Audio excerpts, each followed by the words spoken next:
Vida Politika. Maray na aga sa inyong mga tugang. Welcome po sa programa na nagpapabiso sa indo kan mga kandidato.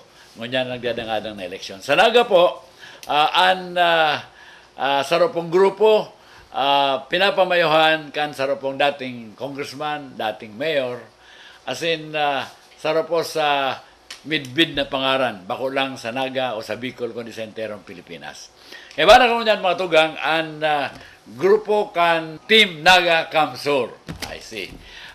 Yan po ko yan mismo, ang leader kang grupo, pero ang sayang pigay kandidatuan, Vice Mayor. Mga tugang, bago ko ipabisto sarap pa nga ng kaibanan ko parang digdi, sabi ko nalagod, ang kapitan ng Barangay del Rosario, Naga, si Kapitan Bong Peñas. Hindi po ang primerong kaibanan ko sa first segment, sa tuyang programang Vida Politika. Alagad bago kayan, agaron tango na ang pataratara. Kan sa tuyang mayor na bisita, si Honorable Solpicio Sagarbaria Rocco Jr. Alias Cho Rocco po. Alias Cho Rocco. Diyos marin na aga po sa kabus nagdadaran sa tuya, sa nagadaralan. Diyos marin na aga digdi sa ko yung padihon, pading erning, verdadero.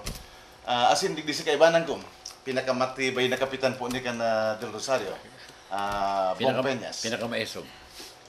Bako man, mabuot-buot. Tatawag maglaban sa City Hall. Maglaban, naninindugan. Ano po yun? Sa kabus po, lugod maging educational ling sa tuyang pagtiripon-tipon mo niyan. Madangog kami digdi. Maintindihan nindo kung ano mo ng katuyuhan ka na Team Naga Kamsur. Okay. Kapitan Bong, sa imong pataratara. Sa kabus pong mga nagadalan, Diyos marhay na aga po sa Indo. Sa kabus man ang mga yaong po digdi sa GNN po. Hagaron ko po sa satuyang bisita ko niyan, Kicho Rocco, primero ipabisto ang sa iyang pag-iriba. Ang pagpuon po siguro, inutong ko ng mga nguhod ko. Pito po ning kairiba ko sa kuyang linyada, dahil may pinagkumpleto. Diyan sa ibong, may gusto man mag-pray iba digdi. Ini pong pitong pag-iriba pupunan ko po sa kataigong ini. Ini si Bong Peñas, bistado ng Maray bilang magsasyam na taon ng Kapitan Del Rosario. Ini po ahali sa Philippine Airlines kayo, nakipaglaban sa mga intereses kayo kan mga empleyado duman. Ngunyan, nagsilbi ng halawigo na marin na panahon sa Del Rosario. Naghahanap ng mahiwas-hiwas na lugar na sisirbihan. Siya po nagdadalagan para konsyahal. Ang pangdua po dyan, may pira po kaming 5 lalaki na pag-iriba may 2 babae. Ang sunod po, yung man po digdi si Dr. Jess Albios. Ini po, madadamog man doon sa Ratyan, pero ini naging kapitan naman sa Barangay Tabuco. Tatao man makipaglaban para sa mga derechos kan sa iyang mga constituentes dyan sa Barangay Tabuco. Sa ngunyan, presidente siya kan Philippine Dental Association kan Camarines Sur. Ang pangtulo po dyan, sarong babae, nakaibanan may man ngunyan, madanamog man doon sa Ratyan, si Winnie Sayas Ventura, matibay na maray na broadcaster. Kundi ang sa iyang interest talaga sa pagbalidigdi sa tuyang lutsada, ang magprotehir kan mga intereses kan kababaihan, as in ma-reintroduce baga itong tunay na people's participation dyan sa konseho. Sunod man po dyan sa rupang babae, si Francine Rivera, na siring man kay Winnie, ang interest niya sa kababaihan, pero may focus duman sa mga kaakian. So sa maternal child health care, igwang interest si Francine Rivera. Ang sunod man po dyan, may saro kaming pinagpili, tuyo ko mong pinagpili dahil sa iyang gender preference. Ini po si Anjo Santos, bistadong maray na matibay na talent scout. Siya ang nakadiskubre baga duman kay Venus Ra. Kanigto magdalaga ni Miss Universe. Pinili ko po siya. Sabi ko nga, dahil sa iyang gender preference, siya po member kan gay community di Ciudad Canaga. Aram kong kadakol-dakol ang miyembro digdi, whether nagladlad na or dai pa nagladlad, dai pa open, dai pa nagluwas sa closet. Pero dahil kadakol-dakol sinda, importante ang sa indang intereses sa madangugman. Siring ka itong mga panahon ka na buhay pa si Tata Flores. Pero bako lang pong si intereses kan gay community ang sa iyang tututukan, intereses kay itong mga marginalized groups. Ta siya naiintindihan yan bilang saro sa pinagkukonsiderar na miyembro kan marginalized groups. Igwam po kitang Huben, si dating kagawad Marlon Nasol ka na Kararayan. Siya po nagatrabaho sa pharmaceuticals ngunyan, pero ang sa iyang focus talaga, mga jóvenes. Ang interest niya kung paano magamit ang mga fasilidades ka na City Hall, bako sa sa sports development, sa barabaraylihan kan mga jóvenes, kundi kung paano matatabangan ang jóvenes duman sa indang mga intereses sa paghahanap ng trabaho, as in iba pa man. Kabali man po dyan, may sarong makitang joven na hali sa sarong bistadong pamilya sa syudad ka na Naga, ang makuapo po ni Dali Season ka na University of Nueva Cáceres. Aki po na ni Jimmy Season, may sarili na ning negosyo, may restaurant dyan sa Magsaysay ang kakanan ni Isko. Ini po, kung hihilingon mo nga ni, dahil nakaipuhan magparatrabaho, kumbaga hali sa maray-maray man na pamilya. Pero nagsumikap na bako sa naman niyang sipang sa diri ko ang gusto kong matawan ning doon, kundi itong intereses kan kasaralitan. Gusto kong niya magsilbi bilang konsyal kan Ciudad Canaga. Si isay pang nalausan ta dyan. Kaya ka, boss? Garong naubos-ubos na. Okay. Iyon. Ini pong pag-iribang ini ang pinag-aapod ming Team Naga Kamsur. Pero ako po mapabisto man kan sa Yan, diri ko. Malilingawan ta pa. Ako po, haloy ng bistado dito sa Ciudad Canaga. Ako po si Cho Rocco. Pero duman sa mga jóvenes, dahil nag-aaram kung ano si ginibo ko kan mga panahon. Ako po, nag-adal ako dyan sa parokyal, nag-adal ako dyan sa Ateneo de Naga. Pag-graduate ko po, ang paghuna ko kayo maadal akong pagkapadi. Aram kayo ni Paningirning, naglaog ako sa seminaryo. Kaklase ko ni sa Latin class kan 1964. Naghahanda ako maglaog sa seminaryo. 4 na taon po ako sa seminaryo. 2 taon sa San Jose Minor Seminary, 2 taon man sa novitiate kan mga Jesuits, sa Sacred Heart Novitiate. Pero nagbakasyon po ako pagkatapos kan 4 na taon. May nagkimlat man baga sa kuya, digdi kayo ito. Dahil ako nakabalik sa seminaryo. Nagdiretso na ko sa Ateneo de Manila. Tinapos ko po ang kurso dyan kan pinag-aapod na AB Socio-Anthropology.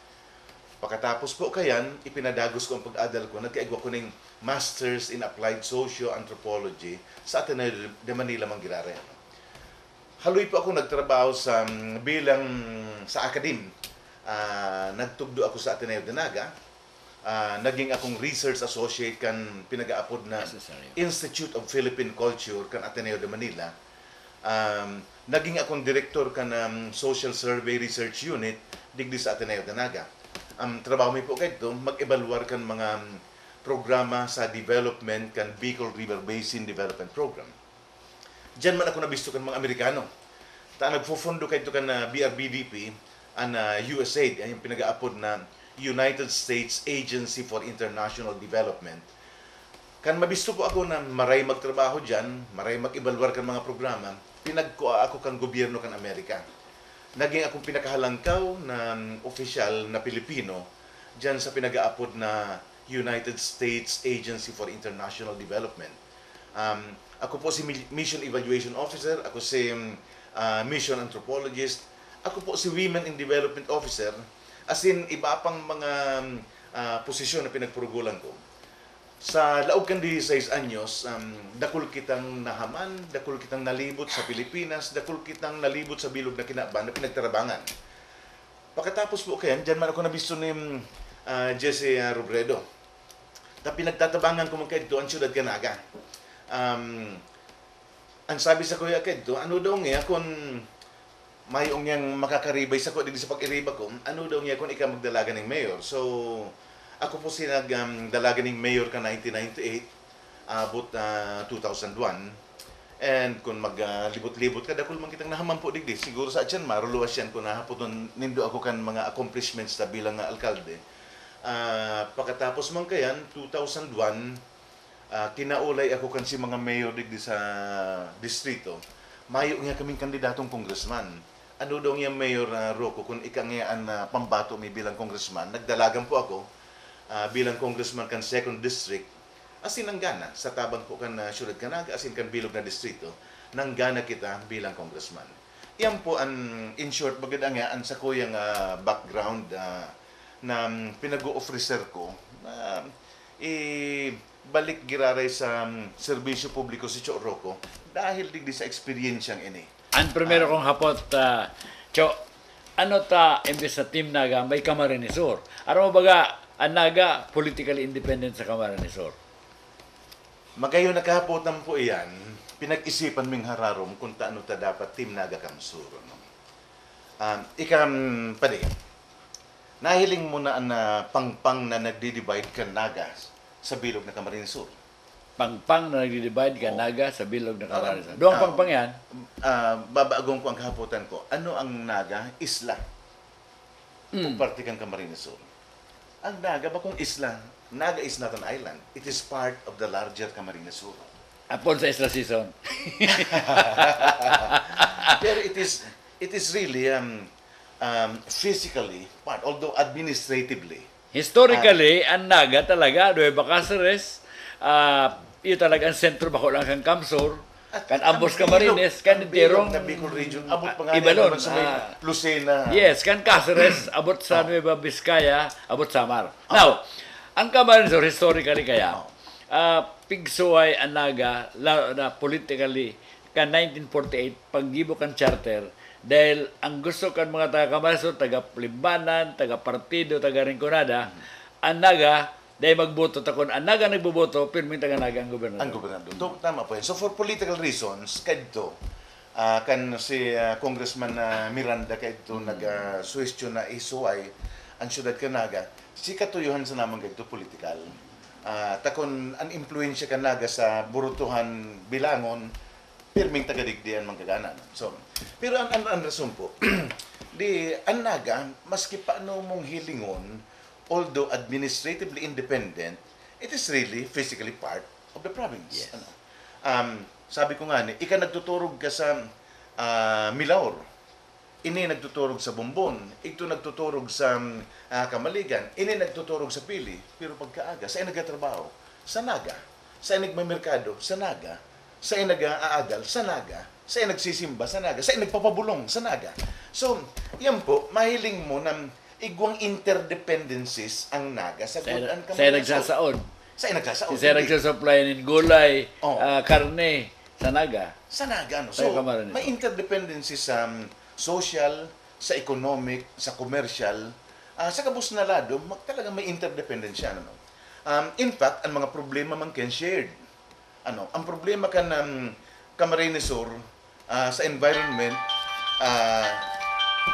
ang problema kan sa environment, bako sa naman problema yung kang Camarines Sur, problema yung kanaga. Kita ang ati ka Naga, nakakabot naman sa Milaw. Si Endecol ning ate na pinag-produce. Nagtitindog ako duman sa Pagaw, duman baga sa barangay ni Papa sa Bombon. Yaw duman sa may gilid ng Bicol River. Nagtitindog ako duman, ano na nga niya akong ragpa ni siguro mga ati na plastics, kung ano-ano, mga sapatos na tarambak duman sa pangpanggan. Bako man tong haling Pagaw. Bako man po itong haling Pagaw. Hali duman sa mga urban centers. Ang pinakadakulang urban center, Naga. So, kung bubulungon mo sa environment lang, mga pollution na yan, dahil pwedeng pagsuruwa yun. Kung magibo ka nga ng land use plan, kung magibo ang land use plan ang Naga, hindi ba ang Naga, sige mo ang gibong land use plan, pagtapos pinagkakaragdig di mga tourism area, si kataid na banuaan, pili o magaraw, bagad ang yadigdi, ang pinagkakaagyan agricultural mga Oregon, ninanganos na. Kaipuhan may pagkonsiderar kung ano ang mga plano kan mga kataraid because we are part and parcel of the province. Okay, mga tugang. Yan po ang rason. Mga tugang, dako na ganing political issue yan. sarong grupo na kampi sa Naga o sarong grupo na kampi sa Naga pero kampi man sa Camarines Sur dahil ang Naga partikan Camarines Sur. At yan mapadagos kami, pati si Kapitan Bong. Tataon ta ng panahon, tangari makaunay. Araw naman.